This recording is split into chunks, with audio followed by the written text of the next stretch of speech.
Meus irmãos, a paz do Senhor, vamos encerrar a unidade 5. Nós estamos estudando sobre a queda e nós queremos fazer aqui uns comentários finais acerca deste assunto, né? E na ocasião eu quero destacar aqui 3 elementos no texto de Gênesis capítulo 3, né? Eu quero destacar a serpente, eu quero destacar o fruto do conhecimento do bem e do mal e quero destacar o processo da tentação, certo? Não vou me atentar a me aprofundar no processo, porque isso nós veremos na matéria seguinte, ramartiologia, ok? Vamos lá, o texto sagrado. Texto de Gênesis capítulo 3, que é a narrativa da queda, versículo 1, diz assim: mas a serpente, mais sagaz que todos os animais selváticos que o Senhor Deus tinha feito, disse à mulher: é assim que Deus disse, não comereis de toda a árvore do jardim? Bom, primeiramente eu quero destacar, como eu falei, a serpente. Por que é importante eu destacar a serpente?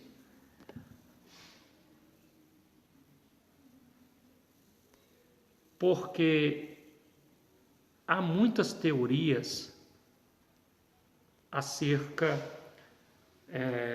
da figura da serpente. É importante você conhecer bem o relato, ter uma base teológica, porque há inúmeras teorias, ideias, né?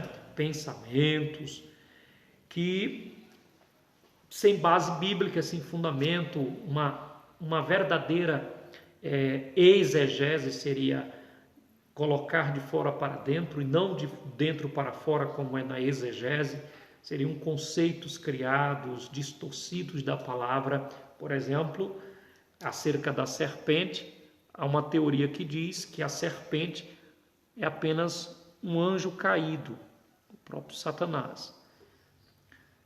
E não é uma linguagem figurada, é uma linguagem alegórica, não é um animal, não é uma serpente como de fato nós entendemos. Mas, segundo essa teoria, a serpente é um anjo caído, ok? Quando nós pegamos a palavra, e eu quero fazer questão de pegar a palavra no original, né, para a gente perceber essa literalidade do texto, o termo hebraico é isso aqui, ó, para serpente.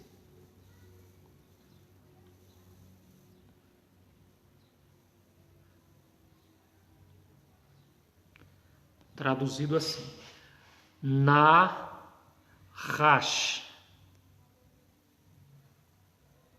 Nahash. A palavra Nahash literalmente refere-se a um animal literal, a uma cobra. Claro que ela pode ser usada no sentido figurado. Por exemplo, Jesus disse: sejam prudentes como as serpentes. Aí é figurado. Pode ser usado como uma imagem, a serpente no deserto.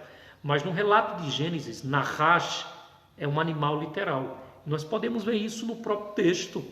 No texto de Gênesis, Moisés diz aqui, ó, que a serpente mais sagaz que todos os animais. Ora, se é um anjo, então para que fazer esse destaque? Para que colocar a serpente neste aspecto de sagacidade, de astúcia, um animal acima, mais inteligente do que os outros animais selváticos? Então, essa própria expressão de Moisés aqui, ó, insere a serpente como um dos animais selváticos ali do jardim. Então, não há dúvida, não há nenhuma dúvida quanto à literalidade. Estamos diante de fato de um animal. Porém, na perspectiva bíblica, né, há uma regra hermenêutica, a principal regra hermenêutica diz que a Bíblia interpreta a própria Bíblia. E aí eu tenho que comparar isso aqui com as demais porções da Escritura. E quando nós lemos na Escritura de maneira extensiva, geral, a gente se depara com um texto como Paulo dizendo que temia acerca de Corinto. Eu temo que, assim como a serpente enganou Eva, né? Também com a sua astúcia engane vocês, faça vocês se mover da simplicidade que há em Cristo. Nós entendemos que Paulo está tratando aí de Satanás. Quando nós lemos, por exemplo, lá em Apocalipse, Satanás, a antiga serpente, entendemos que, por este relato de Gênesis, que se trata de fato de uma cobra, de um animal, conforme está aqui, Moisés destaca esta cobra acima dos outros animais selváticos, ainda diz que a cobra é um animal selvático, mas mais sagaz dentre eles. Não há dúvida quanto a isso, mas que por trás, né, manipulando a serpente, está Satanás. Então, biblicamente, isso é claro, não há objeção quanto a esta visão. Outra coisa que eu quero destacar aqui é a qualidade da serpente. O texto diz, Moisés diz, que a serpente era o animal, ou é o animal ainda, né, mais sagaz. A expressão hebraica para sagaz é essa daqui.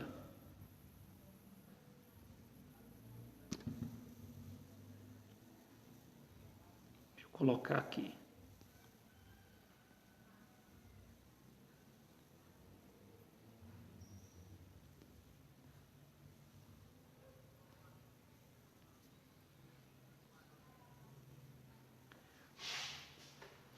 A expressão hebraica que denota a qualidade lá da serpente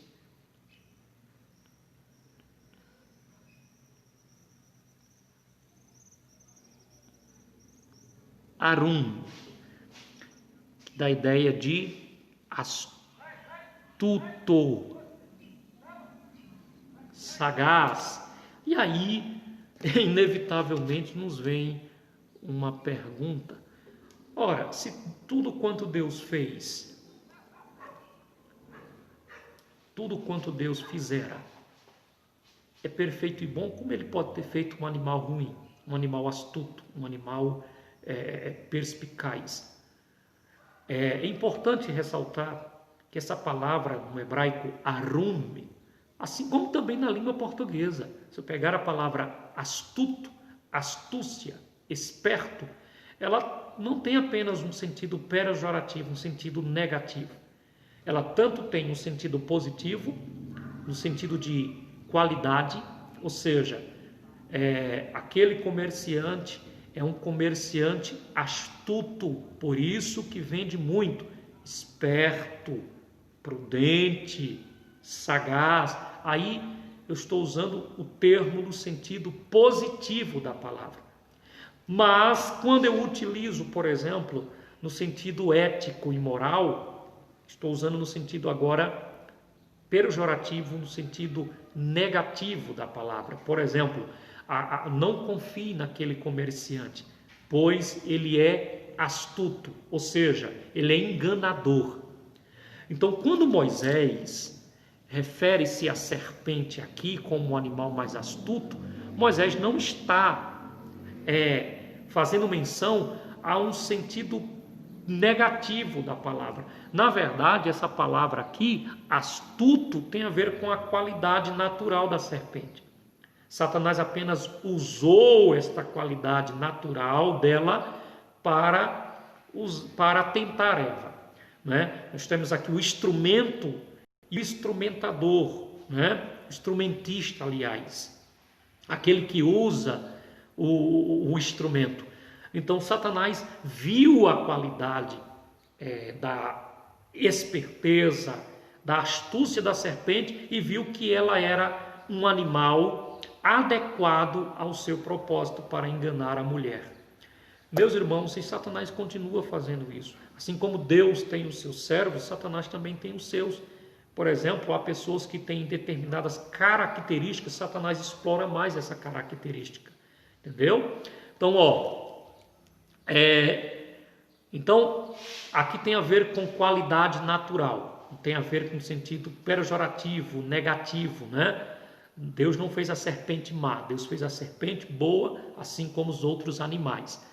Agora, com esta capacidade, Satanás viu a capacidade, viu a qualidade da sagacidade, da astúcia da serpente e viu nela um instrumento adequado, um instrumento ideal, ok? Um outro detalhe sobre a árvore do conhecimento do bem e do mal. Nela eu quero fazer apenas alguns comentários. Primeiro, a árvore estava plantada junto à árvore da vida. Se Adão e Eva tinham acesso à árvore da vida, certamente eles sabiam também aonde estavam a árvore do conhecimento do bem e do mal. Passava lá, quem sabe, todos os dias na frente, e a árvore ali, pela sentença divina, não despertou neles nenhum desejo para comer. Depois da queda, aliás, no processo da queda isso aconteceu, como veremos adiante. Então, conhecimento do bem e do mal, o texto diz que esta árvore, conhecimento do bem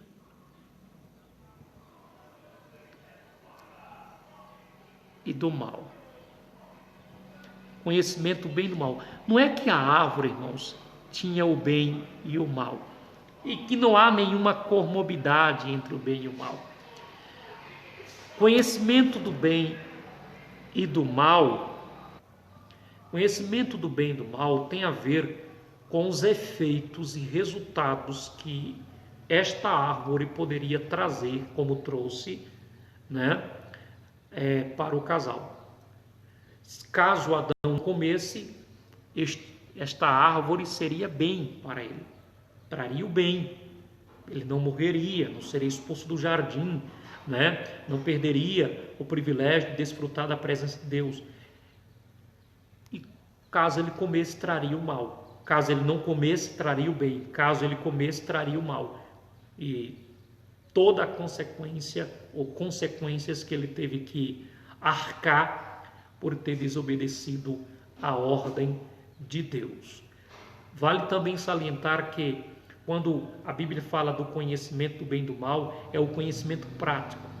Adão não tinha um conhecimento prático do bem e do mal, mas quando ele comeu, ele agora passou a possuir na prática a experiência do conhecimento ou experiência do bem e do mal, certo? Ok.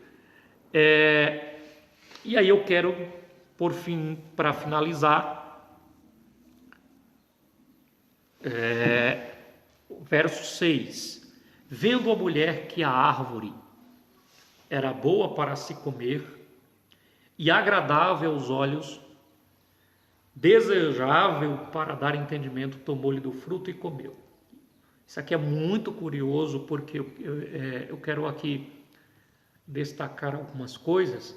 Primeira coisa, ela viu o quê? Ela viu que a árvore era boa para se comer. Segunda coisa, a árvore era agradável aos olhos. Terceira coisa, era desejável para dar entendimento. Satanás despertou sentimentos em Eva que, sem dúvida alguma, ela não sabia, né? Como eu falei no vídeo anterior. E que isso foi muito forte dentro dela. Deixa eu apagar aqui.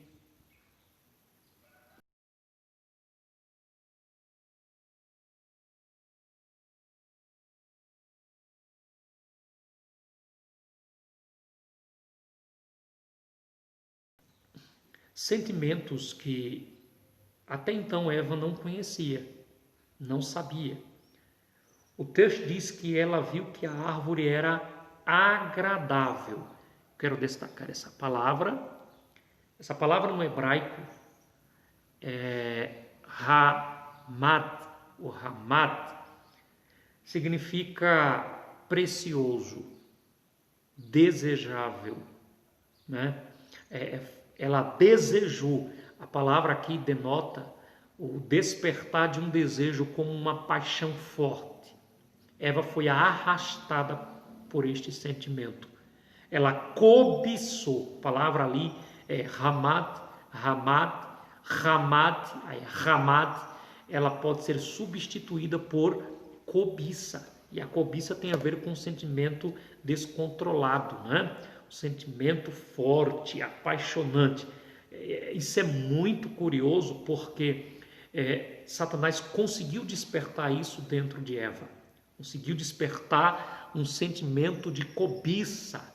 Ela agora não olhava mais para o fruto como olhava antes. Agora o fruto tornou-lhe agradável. Olha esta palavra aqui.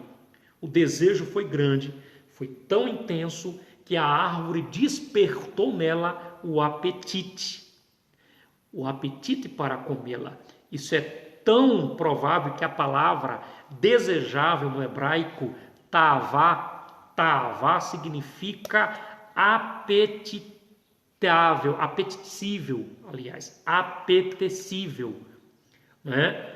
O desejo de comer despertou o apetite, a vontade, né? O desejo descontrolado, intenso, apaixonante, que Eva quis deleitar-se com aquele fruto. Veja que coisa interessante. Enquanto a palavra agradável tem a ver com despertar de um desejo intenso, de uma vontade intensa, e essa vontade despertou o apetite pela árvore. Ao mesmo tempo, para dar conhecimento, ela viu que a árvore era boa para dar, desejável para dar entendimento. Irmãos, eu quero fazer uma relação com o texto de 1 João,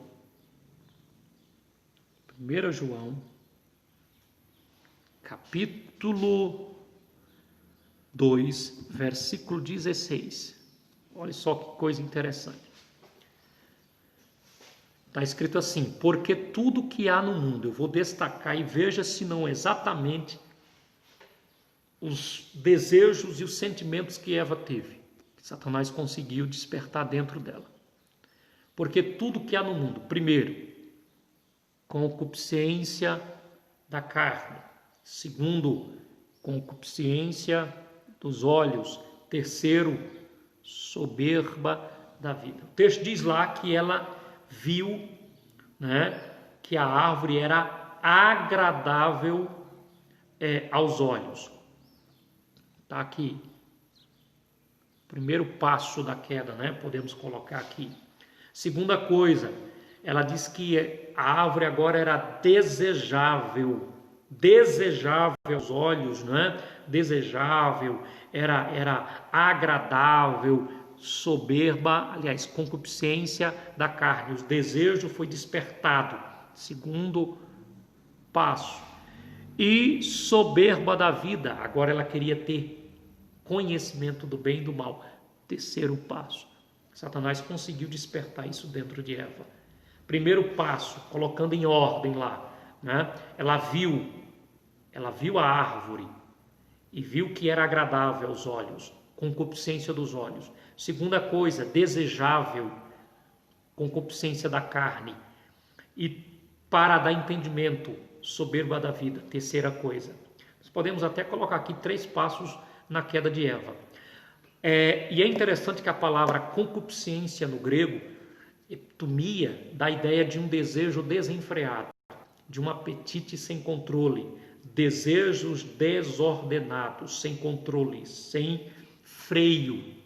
Então foi isso que Eva teve. E, irmãos, é intrigante porque estamos falando ainda de uma Eva que não havia comido o fruto, mas foi despertado nela, dentro do seu coração, o desejo de comer do fruto proibido. Vontade. Deus fez o homem livre. O homem, no seu estado natural, era totalmente livre, totalmente, 100% livre.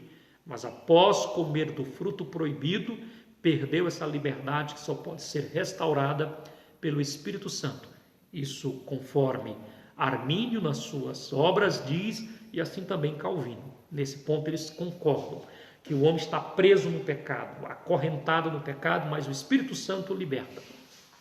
Mas Adão e Eva não, eles eram totalmente livres para fazer muito bem o que quisessem, até mesmo comer o fruto proibido. Se eles quisessem comer, como comeram. Deus não desceu do céu e interviu, não, porque Deus deu este poder. Caberia a Adão e Eva usar o poder com conhecimento, sabedoria e prudência. E é interessante, deixa eu voltar lá para o texto de Gênesis. Gênesis capítulo 3.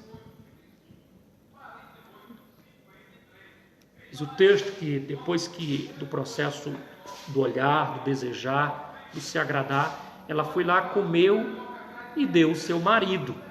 É interessante porque quando Eva foi tentar Adão ainda estava no estado de inocência.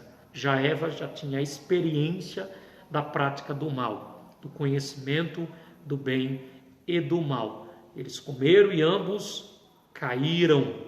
Está aí o relato da queda, os pormenores da queda. Satanás continua usando os mesmos mecanismos. Tentou usar contra Jesus, com Jesus, mas Jesus venceu ali no deserto e continua usando os mesmos mecanismos. Por exemplo, quando ele diz para Eva, não é assim, você não vai morrer. Na verdade, Deus sabe, no dia que você comer, Deus sabe que no dia que você comer, você será igual a ele. Ou seja, ele mentiu para você, ele está privando você de um direito que é seu, de ser igual a ele, conhecedor do bem e do mal. Satanás sempre teve vontade de ser igual a Deus, né? Foi por esta razão que foi expulso do céu.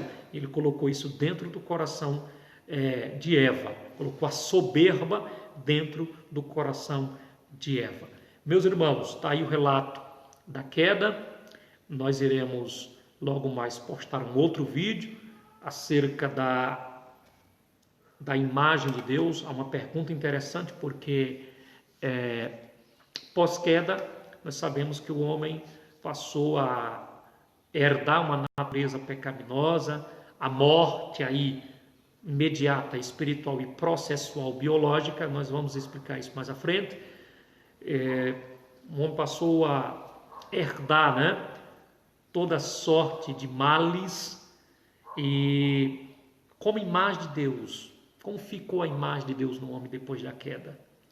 Então, na próxima aula nós iremos tratar deste assunto. O homem ainda é imago Dei. Imago Dei é uma expressão latina, né, que significa imagem de Deus.